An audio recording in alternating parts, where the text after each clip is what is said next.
This week marks my father's seventh yahrzeit. In Judaism, the number 7 signifies completion and the end of a cycle. You might think that after 7 years, a child and a family learn how to move on. And in some ways, I guess we have moved forward with our lives and we have learned to manage better. But in other ways, the sadness is just as present and alive, and we are just as vulnerable, maybe even more so, as we reflect on all that my father has missed.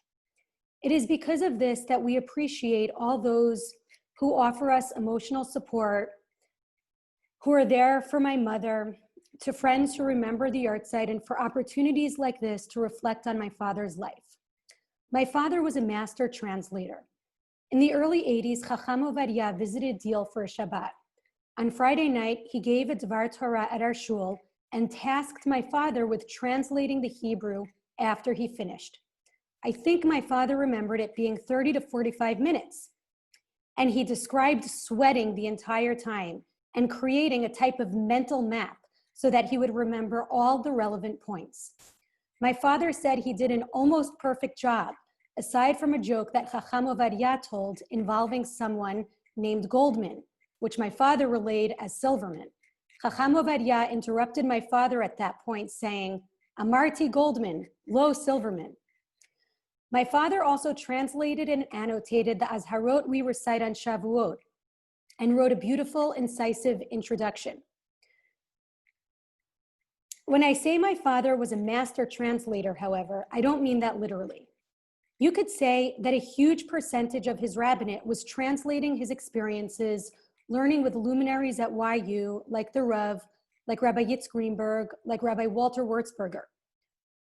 Or translating his graduate school education with figures like Nachum Sarna, Marvin Fox, and Alexander Altman into things like Sunday morning classes, actually Monday morning, Tuesday morning, Wednesday morning, Thursday morning, Friday morning, afternoon, and evening classes. He did this through his speeches, through his sermons, and also by bringing, with the help of committee members, scholars and rabbis to West Deal for Shabbatot, to give lectures and speeches and to meet and interact with congregants. I just happened to read a piece by Professor Menachem Kellner and remembered that he came for a Shabbat to our shul. And of course, people like Rabbis Nati Helfgott and Rabbi Menachem Meyer, both of whom became friends and colleagues afterwards.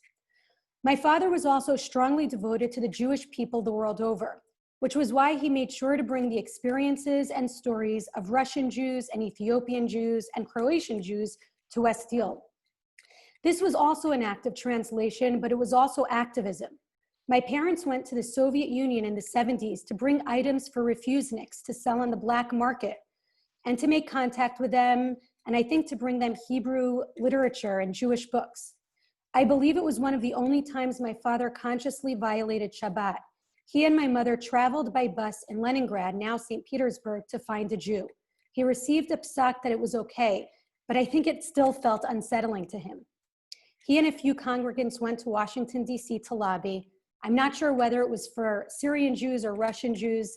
And as a 7-year-old, I remember my father waking me up at 6 a.m. to go to Washington for the Free Soviet Jewry rally, which attracted a few 100,000 people. My parents brought an Ethiopian woman to the shul to speak, and we stayed in touch with her, Ilana, over the years. And as part of this project, he raised money for NACOJ. As much as my father translated and mediated for the people in his shul and for his students, he also translated for people he met who didn't quite know what to make of the Syrian community. In his classes, my father was fond of quoting the motto that every translation is an act of interpretation. My father wasn't a slavishly literal translator. He did it artfully and incisively, and he was careful with how he translated and what he translated. But I also want to say that there were certain spheres where my father didn't translate at all. He was present, he gave, and he listened with his full self without any mediation. The first time I encountered drunkenness was when my father took me as a child to deliver food packages to people who were sick or poor or lonely or living on the margins or unwell. There was another occasion when a woman refused to open the door and yelled at us to leave. Yet another time, we were visiting someone else and met an elderly woman entering the building. She said, "Are those Shalach Manos?" We said, "Yes." My father said, "Where do you live?" She named her apartment, and my father glanced at the list of residences and figured out her name. He said, "We have another one in the car for you." We went back to the car and scrambled to assemble another package, and then spent a lovely time visiting with this woman and continued to visit her for the next few years. My father showed up, whether it was at shivas or funerals or arayats or hospitals, places where people needed him the most. He tried to be there. I remember when he was so sick he could barely get the words out, he left a phone message for someone who had lost a family member.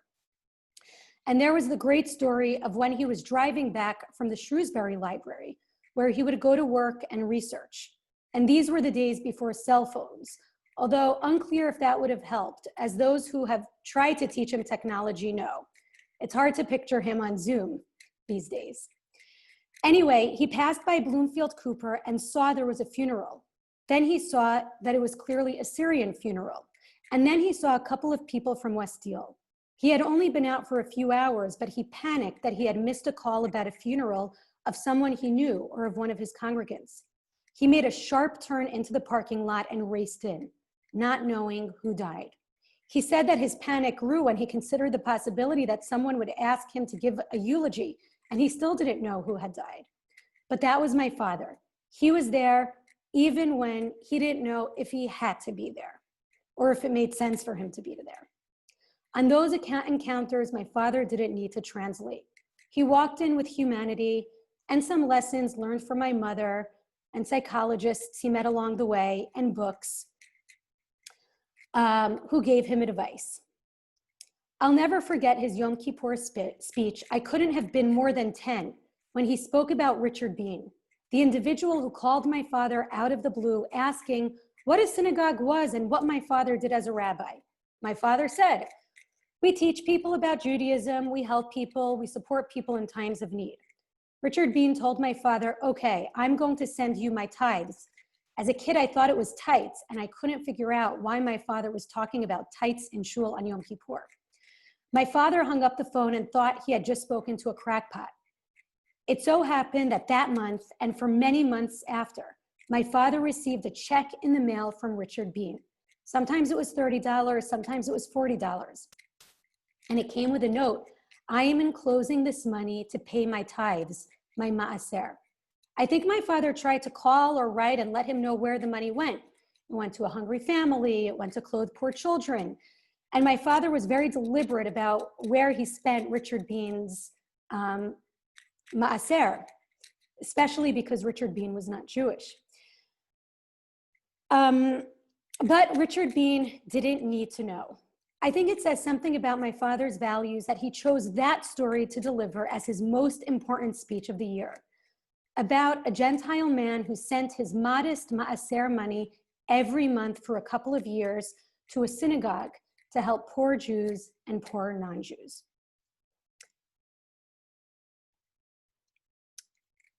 I will end by saying that there was one more place where my father generally didn't translate. And that was with his family, with us, with my mother, my sister, my brothers, his father, alav hashalom, his mother and sisters and nieces and nephews and brothers-in-law. My father, in those contexts, just spoke a language of love, and that doesn't need translating. Of course, there were the Hanukkah trivia questions and the very long seders. I remember him once reading a passage by Elie Wiesel and crying at the table. And there was the weekly dissection of his drashot, and he learned with all of us in some capacity. But mainly he left his books and his ideas behind, even though we all remember him rushing in on Fridays, carrying a huge stack of books.